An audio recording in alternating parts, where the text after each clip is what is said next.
started precepting, I was literally 4 weeks into my new job. And I was voluntold. It's a thing. Right. That I'm going to be precepting a new grad. Mm-hmm. And honestly, I was kind of taken aback. I was like, wait a minute, I just started here myself. Like, I'm still learning. What do I have to teach? I have everything to learn at this point. Exactly.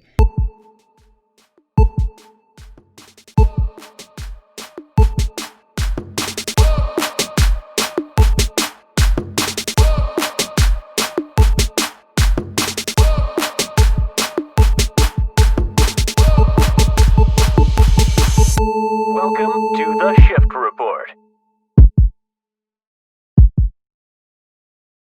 Hey guys, welcome to episode 3.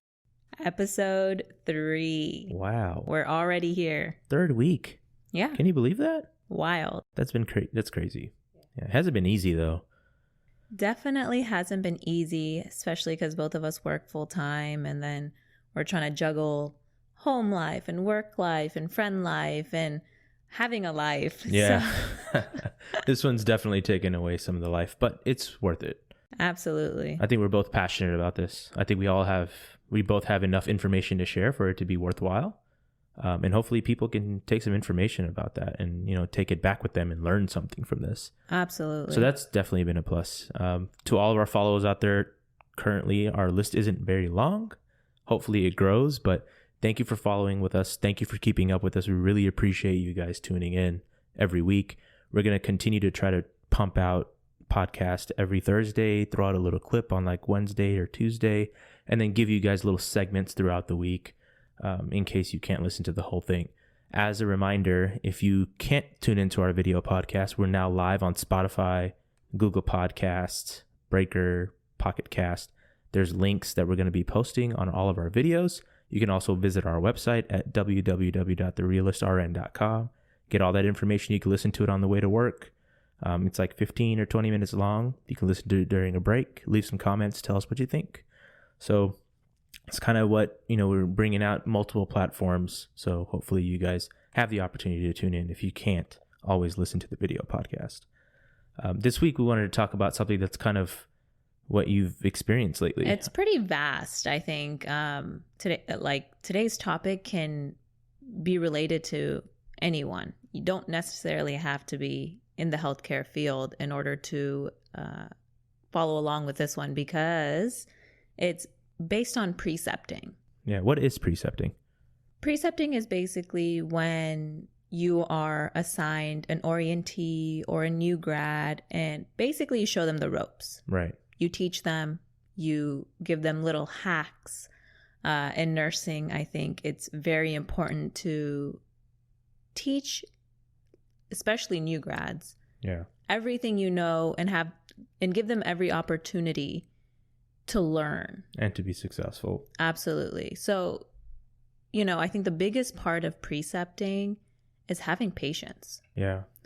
Because when I started precepting, I was literally 4 weeks into my new job. And I was voluntold. It's a thing. Right. That I'm going to be precepting a new grad. Mm-hmm. And honestly, I was kind of taken aback. I was like, wait a minute, I just started here myself. Like, I'm still learning. What do I have to teach? I have everything to learn at this point. Exactly.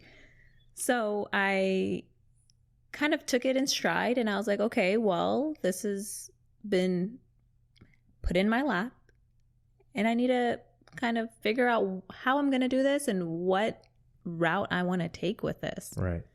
I think a lot of nurses that I've worked with previously didn't really enjoy precepting. Yeah, I've seen that too. They just were always huffing and puffing and like, oh, I have an orientee that I have to teach and how do they expect me to do X, Y, and Z? And it's like, hey, you were in that position one time. Yeah. So it can make or break exactly how you feel about the profession. You became who you are because of the journey and the orientation and the nurse residency or whatever route you took to get here someone did teach you. Right. And it's the practical teaching. It's like, sure, we went to 4 years of nursing school and we did that whole thing and we read books and we did simulations, but nothing is like it is in the real world. Yeah, even for me, like practical knowledge and practical application was actually working was the biggest part of me learning and becoming what I am in my career. Right. Like, nursing school was nursing school. You learn what you got to learn to pass. When I came out and actually started working and got on the job training with my preceptor, that was when it exploded. Like, my knowledge base went from here to like way up here. It did take some time, but you can't really apply that in nursing school like you do with the preceptor. You can't, because in that moment, it's like nursing school teaches you what to do. But when you're in the moment, you realize the how and the why behind it. Mm-hmm. And I remember I had a orientee who was a new grad, and we ended up calling a rapid response around 6 p.m. That's my peeps. Yeah. So we called the team, and in this moment, a lot of preceptors would be like, hey, stand in the corner and observe. Not me. What did you do? So I told her, hey, you need to be here. You are the primary nurse. This is your patient. How scared was that nurse? Very. But that's a part of it, Yeah, right? it is. That's a big part of learning, is being thrown into the fire and realizing what you need to do. Right. So now she has the physician asking her questions about the patient's history. Mm-hmm. What medications has this patient taken? And I told her, you should know all of these questions because you gave those meds. You know the patient's history. You've been with this patient all day. Like, you know this patient. Right. Be confident in your answers. Be confident and know, like, everything that you've given or everything about this patient that you may not think you know, but you actually do know. Yeah. So she was scared, but I also talked to her and I told her, hey, it's okay. Yeah. If you don't get it, I'm here. Right. I'm right behind you. You're being a good preceptor. Exactly. So she did really well. Right. That rapid response turned into a code stroke. So I was like, you are the primary nurse. You are going to take this patient down to CT. You're going to accompany them. You're going to talk to the neuro fellow. You're going to do all of this. Because if you don't, you're never going to learn. Right. And without that practical knowledge of actually being in there and actually running a code and things like that, you have to know these things. Right. Because one day I'm not going to be here. And you are going to be on your own. when she's going to be alone. Mm-hmm. When she's going to be practicing by herself. Exactly. So she needs to know how to do all these things. Yeah. She may not have never had that experience had you not offered it or found that opportunity, or if she didn't take that step forward, forget her fear and move on and just, and do it. And I think that's a big mistake that us preceptors make, is we always push them to the side and say, like, just watch this one, or, you can take the next one. It's like, but why? Does that next one ever even come though? We don't know. Yeah. It may or may not, right? So right. why not jump on the opportunity that we have right now and teach? Yeah, you just got to do it. You really do, I think. And also a big part of it is being patient. Right. Especially when you have a new grad RN, they're going to ask a lot of questions. But you also, as the preceptor, need to accept those questions and encourage questions. Mm-hmm. Because at the end of the day, I would rather have my orientee ask me questions, and there's no such thing as a bad question or a dumb question. No, it's probably the best thing you can do. Absolutely. Asking questions is like your insurance policy to being safe. And yeah, for your patient too. Yeah, absolutely. So I told every preceptor that I've had, and I've had quite a bit since I started this recent job of mine. It's like, ask me questions. I want to know what's on your mind. Yeah. So that I can clarify or make you trust yourself more in this environment. Yeah. And that's podcast gold right there. Asking questions is your insurance policy for safety, or your insurance policy to be safe. Wow. Did you hear that from somewhere else, or did you come up with that? I came up with that. Oh, that's pretty good. We're going to have to make that into like a Instagram post or something. That's cool. I like that. I'm going to use that. Yeah. Asking questions into your insurance policy to safety. Yeah, it is. Yeah, that makes a lot of sense. It does. Yeah, yeah. And that's true though. It's only going to make them a better nurse. Right. Because when they're asking why or how, you're giving them the knowledge base that you have with your experience in order to have them move forward. Yeah. And so patience, being patient with your orientee, being around and being present is so important, because they also need to know that you are there to back them up. Yeah. Not just completely disappearing on them. Right. And not hovering, but don't hover. Right. Because hovering and being present are two completely different things. Yeah, no helicopter nurses here. Yeah. So have them do their own thing without literally being over their shoulder watching them. Right. You can be in the room. You can be doing something else. Be present, but don't hover. Because when you hover, they feel like they're doing something wrong. Yeah. And it makes them more nervous too. Yeah, they second guess themselves. And I'm like, no, you're doing everything right. Trust yourself. Right. Build that confidence. Right. Enjoy nursing. Mm-hmm. Mm-hmm. Thoroughly enjoy it. Right. And it's such an important part of like their growth, right? Mm-hmm. And to understand that their preceptor has their back rather than working against them. Yeah. Because nurses eat their young. We love that. We love using that phrase, but it's absolutely freaking true. Yeah. And I've seen it firsthand. I just want to move away from that term though. It's so scary. Well, it sucks. Yeah, it does. It sucks because, we're seen as a profession of caring about people.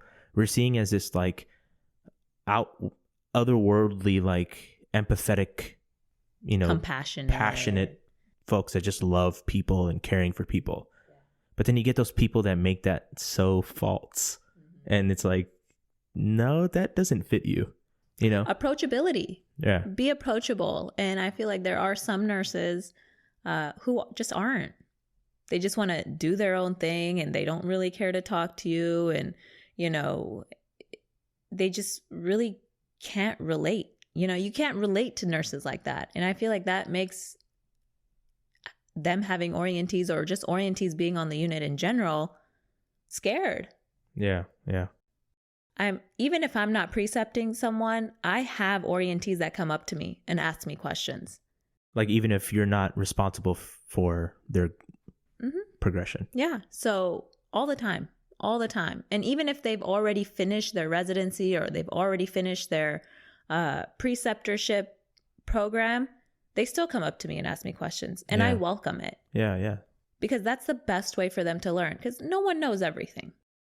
I don't even know everything. Yeah, you I'm don't still know learning. Anything. It's been a decade for me. I'm still learning every single day. Exactly. So I truly love the fact that they feel like they can come up to me and ask me like, hey, what is so-and-so? Or can I give this and that? And even if I don't know the question, the answer to their question, I can direct them to who can. Yeah. Or it's an opportunity for you to go back and freshen up on your skills. Exactly. There's been so many times where someone's asked me questions about things that I haven't worked with in many, many years. Yeah. Like I haven't dealt with patients like that. So I'll say, hey, man, I know the answer. It's in the back of my head, but I don't want to give you some wrong information. Right. So I say, give me like 10 minutes and I go research it. Right. And I freshen up on that knowledge. And I go back, it's like, you know what? I mean, this is not what it was, but DKA works like blah, blah, blah, blah, blah, and blah. You know what I'm saying? But it gave me the opportunity to become a better nurse that had a little bit more knowledge, that knew something off the top of my head, even if it's something that I haven't done in years. Right. So it goes both ways. Yeah. And that I can follow up to that with the teach back method. What's the teach back method? The teach back method is literally my favorite way of teaching. And say I have a patient who needs a NG tube. What's an NG tube? Nasogastric tube. So it's basically, say a patient has like a small bowel obstruction and they're just building up all this gunk in their abdomen. It's basically a method, like a tube that goes through your nose, into your mouth, down into your stomach. And it helps. It's usually put up to suction, and it takes all the gunk out of your stomach. Or you could also feed your patient with it, like tube feeds if they're not eating. Absolutely. So the best way that I teach anything, that's just one example, whether it's a Foley catheter, IVs, anything task-wise that you have to do. What I do the first time around with my orientees is I will teach them. I will teach them how to do it. Now, the second time that opportunity comes around, I tell them to teach me. And once they've mastered this, exactly. So once they've mastered this, if they can teach me how to do it, I know they know how to do it. And that is by far my favorite method of teaching, because it's just so effective. Yeah. And I mean, that goes with a lot of skills too, though.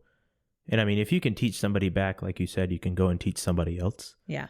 And it's also like, it gives people confidence. Mm-hmm. It's like, hey, I know this so well that I'm very confident teaching somebody who taught me the very same skill back, or demonstrating it right back to them. That's pretty cool, though. I like that. I mean, I don't get the opportunity to precept as much as you might anymore. Mm-hmm. I feel like, my position isn't really there for preceptorship. We do get students occasionally, but they're at such an entry-level nursing position that a lot of what we talk about kind of goes over their head. Right. But we still try our best.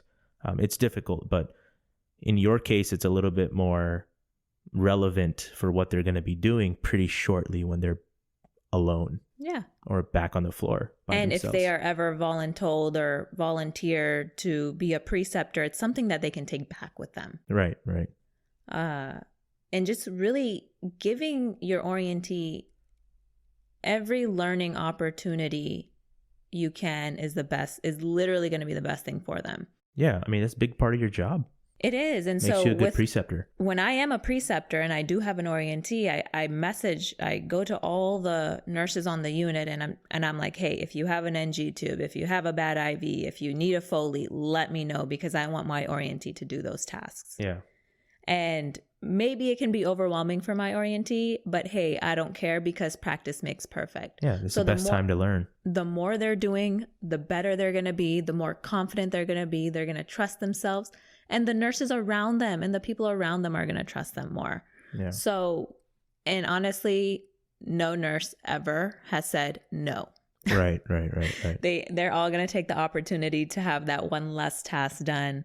That's one less thing they get to do when you get to have the new grad or the new student do it. Yeah. That's cool. That's the best thing. It's like, all right, well, hey, have at it. Yeah, absolutely. And, I think it's also important to understand like what environment you're in. Mm-hmm. Not all of us come from the same background. I can do things that a lot of other nurses can't, or other nurses can do things that I cannot. Right. And I think that's important.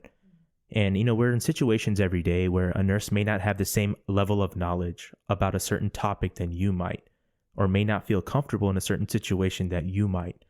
At that time, I think as a profession, we need to do so much better of a job being an educator and passing on knowledge rather than being critical. Yeah.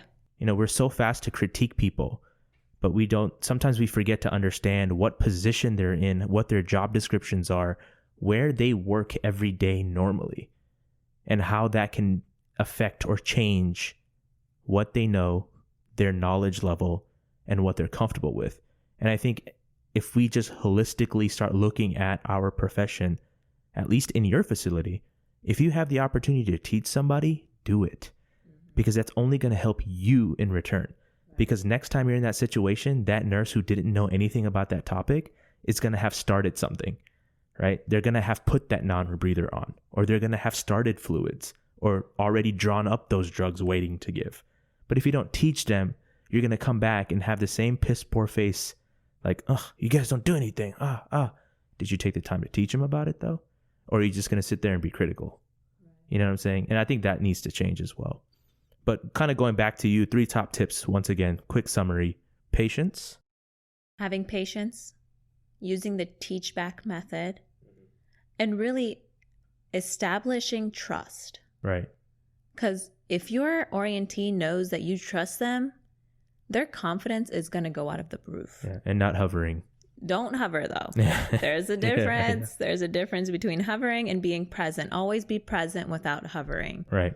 And you're going to pump out some awesome nurses. Yeah, cool. That's really good to know. I wish I had that information when I was precepting many years ago. But yeah, if you want to listen or read more on Marium's blog post about precepting, you can visit www.therealistrn.com. We'll also post a link in the description. There's more information and more ways for you to get that material. So just look out for our descriptions, look into our captions. You can get more information on precepting. I hope you guys enjoyed this podcast. I know I learned a lot from you today. Unfortunately, I don't think I'll ever precept probably until I'm back in some kind of floor capacity or unit capacity. But I know there's a lot of nurses that are precepting every single day. I kind of wish that facilities rewarded those people and incentivized that. Right, and made it so that people did want to precept. Yeah. Because not everyone's cut out for it, like that's you mentioned. True. But yeah. When you reward someone for having a good attitude, for being a good person, for being approachable, trustworthy, for looking out for their colleagues, you should reward them. And I'm not talking about 50 cents to $1 an hour. That doesn't make, that comes out to be like $12. That's a fast food meal. But actually incentivize people. I think that would change a lot of who we are and kind of how we function. Oh, absolutely. I agree 1,000%. If we had more nurses who, genuinely want to precept, it's important. It's important that you reward that. Unfortunately, that's not really the case right now. And it is what it is. I mean, whatever, but... maybe some managers are listening to us. Yeah, maybe they take that back. Because I bet you when it comes to precepting and you rewarding your people, your nursing staff's going to improve. Your morale is going to improve. Your teamwork's going to improve. It's not just going to be a bunch of zombies walking around for 12 hours hating their lives, Right. It's great to have somebody that you can trust. So thanks again. Thanks again for sharing your experiences. Thanks again for our followers who are listening. For anyone who's listening for the first time, there's 2 more episodes before this that we did. One about team nursing, which Marium talked about, and a lot about proning and COVID-19 that I spoke about in week 2. Once again, follow us on our website. We're on Spotify, Google Podcasts. You can listen to all those great venues and get some information without having to tune into these video podcasts all the time. It only takes about 15 or 20 minutes. So hopefully you guys enjoy this content, and I guess we'll see you for week 4. Yep. Don't forget to like, comment, and subscribe. Please do leave us some feedback. Again, we love interacting with you guys. We love hearing what you guys have to say. Thank you so much for being with us. Yep. All right. Peace out. Till next time. Bye. Be a good preceptor. The Shift Report.